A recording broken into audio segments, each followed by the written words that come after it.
It's been 2 weeks ago now that we started on a journey to talk about the idea that we share very often in our teaching, in the New Thought, Ancient Wisdom teaching: change your thinking, change your life. We hear it all the time. We use it all the time. Change your thinking, change your life. It sounds good, right? Right? Yeah. It sounds good. We use it. We say it. But the thought occurred to me that it's one of those things that can happen in religious settings and spiritual settings and all of that. It's one of those phrases that we can use over and over and over again without really ever exploring what it actually means. And even more than that, if we take the thought, change your thinking, change your life, which is indeed powerful for us when we know what it means, how do we keep our thinking changed? How do we keep it changed?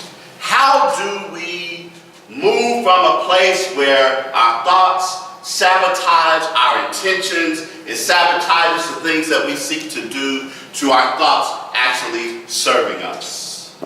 And so 2 weeks ago, I started on the journey to explore this, to take this idea, because when the new year came around, and I know those of us who went to the Active party that we had as a part of our New Year's Eve celebration, we were setting our intention for things that we wish to experience in 2018. And one of the things that we know is that if we're going to act as if those things, if we're going to experience those things, that our thinking, because we, all of us, live in a universe which responds to our thinking, which responds to our thoughts. And the important thing of it is that we needed to explore that, I felt like, to really look into that. And so I decided for the next number of weeks, however long it takes. Somebody said, uh-oh. However long it takes, we want to explore that idea and unpack it. So I think that's important. Now, when we look at this notion, this idea of change our thinking, change our life, I think one of the most important things to understand is that you are not your thoughts. You are not your thoughts. Say that with me. I am not my thoughts. I am not my thoughts. I am not my thoughts. We go through life oftentimes feeling as if we are our thoughts. We feel attached to our thoughts. But the idea, the object is to understand that we are not our thoughts. We are that which is thinking these thoughts. We are thinking these thoughts. And once we move to a place where we can begin to really embody that, to really understand that we are the thinker that is thinking the thoughts, then we can become the watcher or the observer or the witness, or however, whichever spiritual tradition you're talking about terms it. But the idea, we can separate ourselves from our thoughts. We no longer become a slave to our thoughts. We no longer become engrossed so in our thoughts that we become identified with our thoughts. And we can then begin the process of changing our thoughts. But it's important to understand that you are not your thoughts. You are thinking your thoughts. And because you are thinking your thoughts, you can change. Wow. You can change your thoughts. And so I took from Brooke Castillo, who is an author and a coach and all of that, which I've worked with one of her coaches, and took an idea that she has from something that's called Self-Coaching 101 to really understand this. And I wanted to review this since it's been a couple of weeks, because before I went on, I wanted to make sure that we got this that I was talking about. So as I said also, that our lessons on Sunday mornings for the next several weeks, however long it takes, are going to be a little bit different.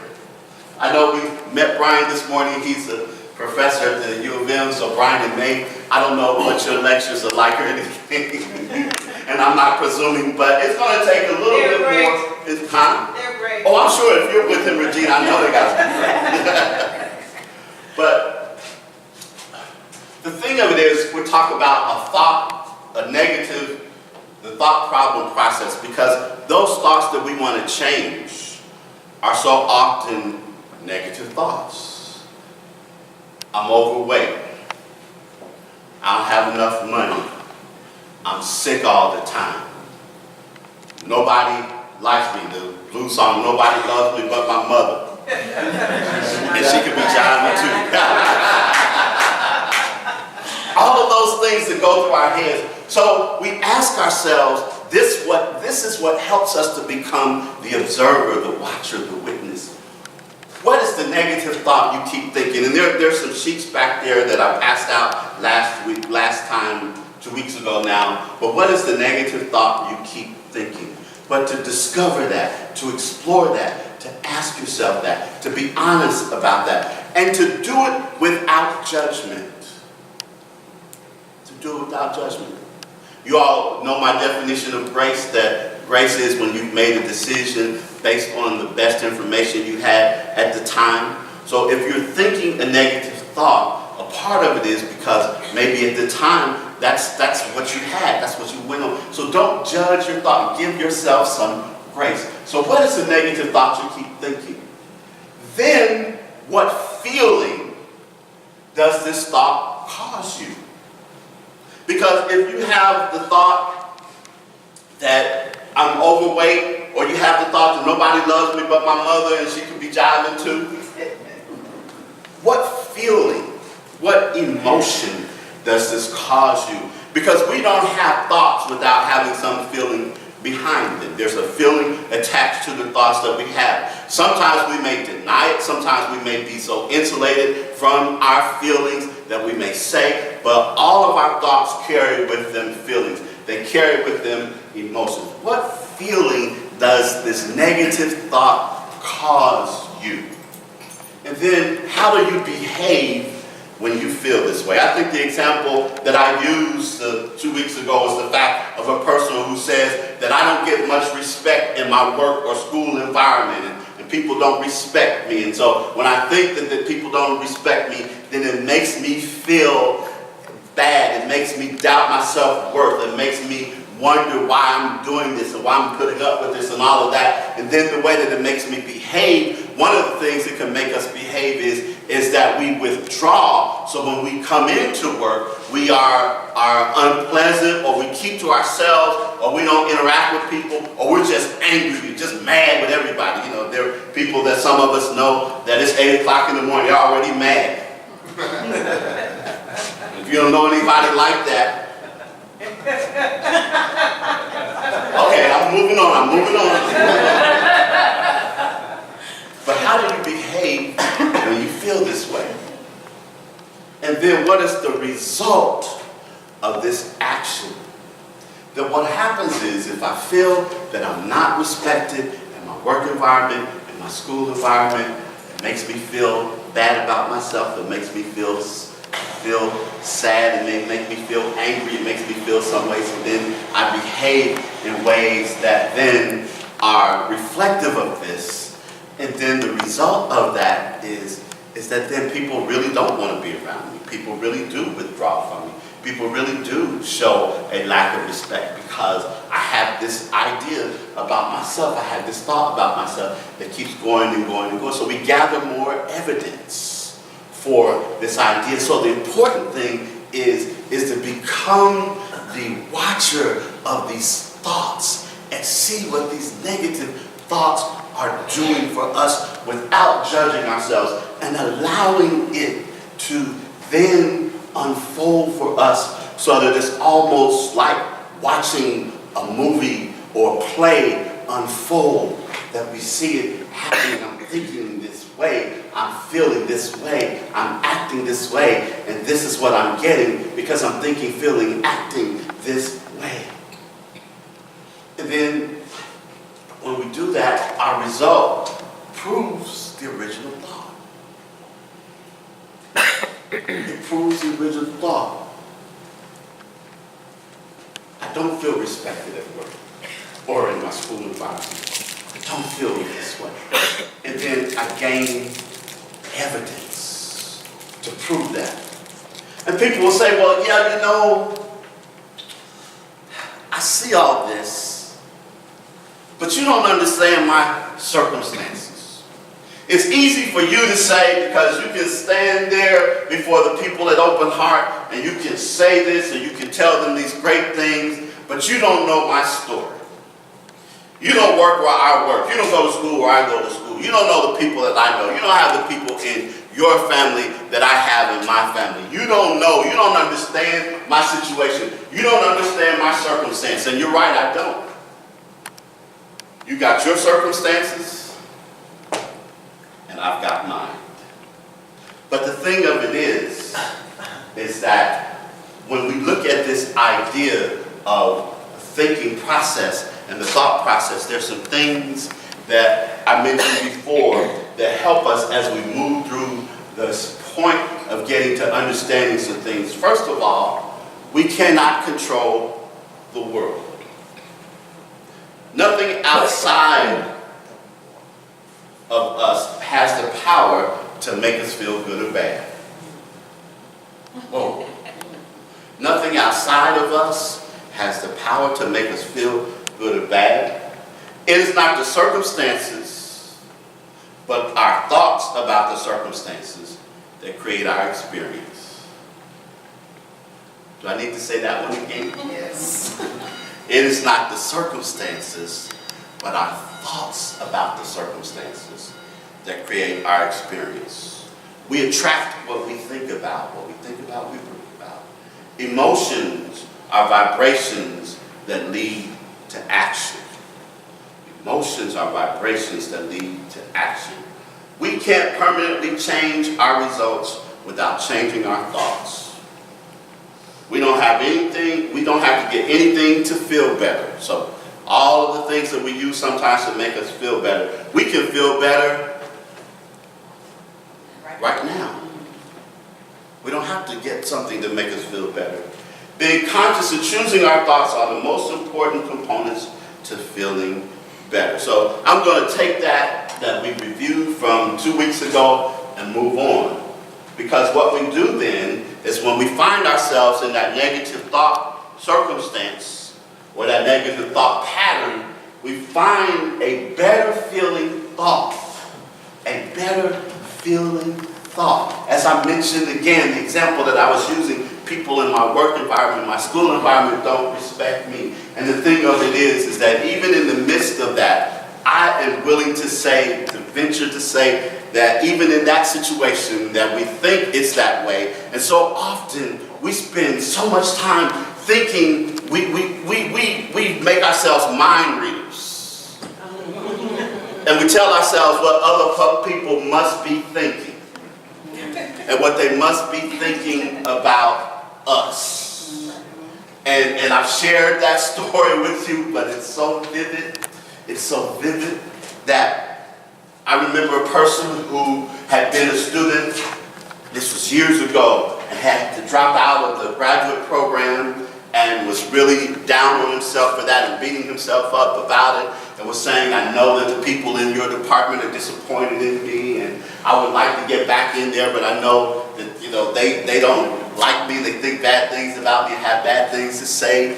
And I kept saying, no, I don't think that's the case. I don't really think that's the case. No, I know it is. I know I let them down. They want to be in the program, and I couldn't stay in it, and went on and on and on, year after year, saying that. So finally I said, why don't you give it a try? No. So one day I was around several people, and I just decided to see what they really were saying about him, how they really felt about him. And I brought his name up, and the universal response of the 6 people that were in the room with me was, who?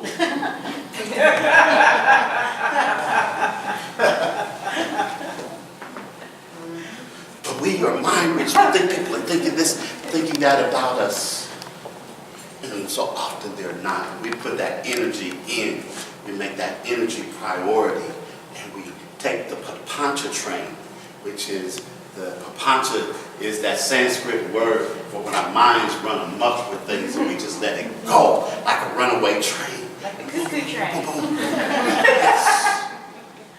So we've moved beyond that, but even in the midst of our being caught up in the idea that no one respects me, I'm almost certain there would be one person that we could find And even there wasn't a person that we could find in our environment, we still have ourselves. We still have the source within us. But I want to move on to this idea, this understanding about circumstances.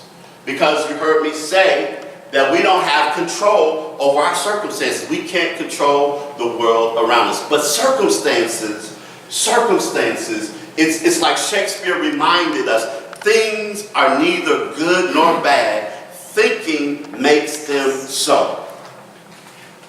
Things are neither good nor bad. Circumstances are neither good nor bad. Thinking makes them so. Now I know you will have all of these other reasons why you could bring up all these other examples of, well, yeah, but this circumstance and that circumstance.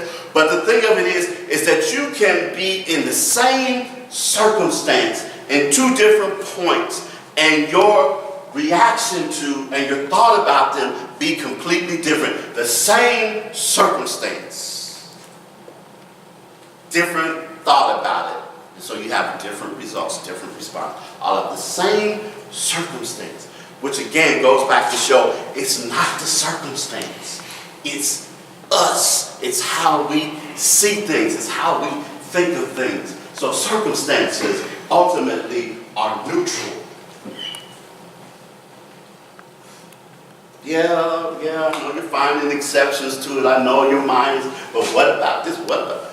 Circumstances ultimately are neutral. We find ourselves in circumstances all the time. So what happens is circumstances trigger thoughts. Circumstances trigger thoughts. So we have a circumstance that happens to us, and we begin thinking about that circumstance. And so often our history also influences our thoughts in that circumstance. And so our thoughts then cause our feelings. Our thoughts cause our feelings, because now how I'm thinking about this circumstance will cause me to feel a certain way. I remember we said that feelings are vibrations. They are vibrations. They are energy. They are emotions. They are feelings. We feel sad. We feel happy. We feel frightened.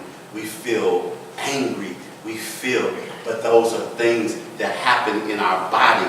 Many of us, when we are uncertain or when we are angry, maybe feel it in our stomach or maybe feel it in our head. But somewhere along the way, when we have thoughts, we feel it has feelings, and then those feelings cause actions. I'm upset, and I let it out. I tell everybody. I tell you off. I give you a piece of my mind. Ooh. Okay, Regina. I give you a piece of my mind, a piece of my thoughts, I give you a piece of my mind. Because those feelings cause those actions, and those actions cause results. So let's say we go back to that example of not feeling respected at work or in your school environment, and in your school environment, because you don't feel respected and somebody says the wrong thing to you, and you already are feeling bad, and next thing you know, you end up in a fight, and you end up in the principal's office or somewhere. Or at work, you end up telling someone off, and you may have a pink slip. Or you may have a fractured relationship with the other people that you work with because of that. And what that does is it provides evidence. See, I told you they disrespected me. I told you they didn't like me. I told you they didn't understand that. And it just keeps looping and looping and looping around. And it keeps reinforcing itself, and positively reinforcing itself. And we get caught up in all of this, and we think that it's the truth. And so we continue to have this negative thought pattern. We continue to see these things, and it continues to do this, it continues to do this, it continues to do this. And you said we're supposed to be changing our thinking, changing our life, but I keep thinking this, and I can't get out of it. I can't get out of it. I keep thinking it. I keep thinking it. So that's why next week,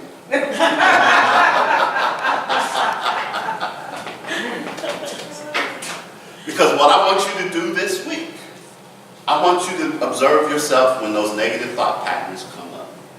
I want you to see them. And then we're going to take this same structure, this same place where we talked about how we can find a better feeling thought, and we're going to look at how we can plug it in this spot, right there where the thoughts are, which is going to cause a change in our feelings, which is going to cause a change in our actions, which is going to cause a change in our results.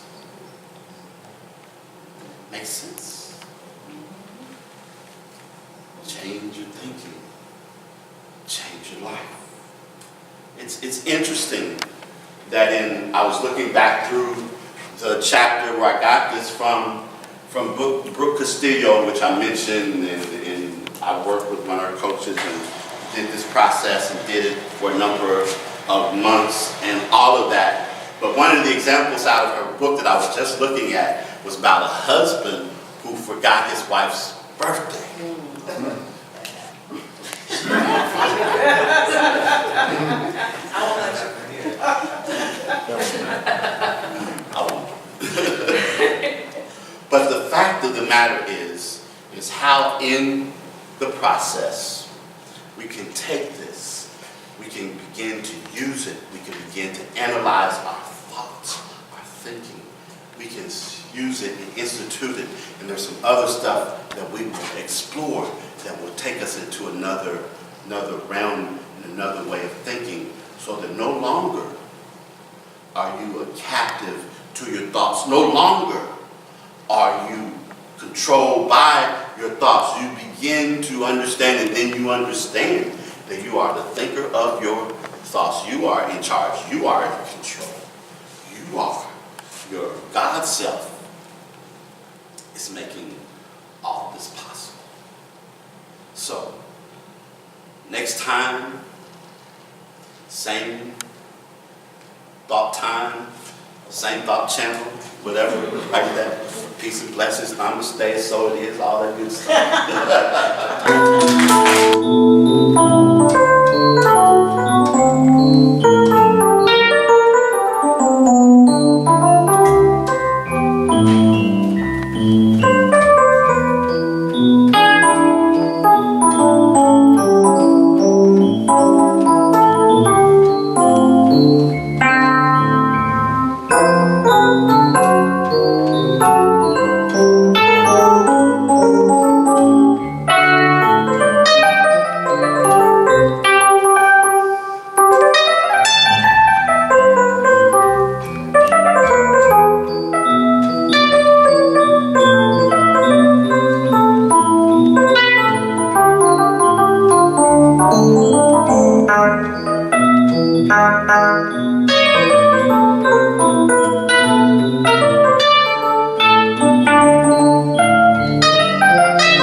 you.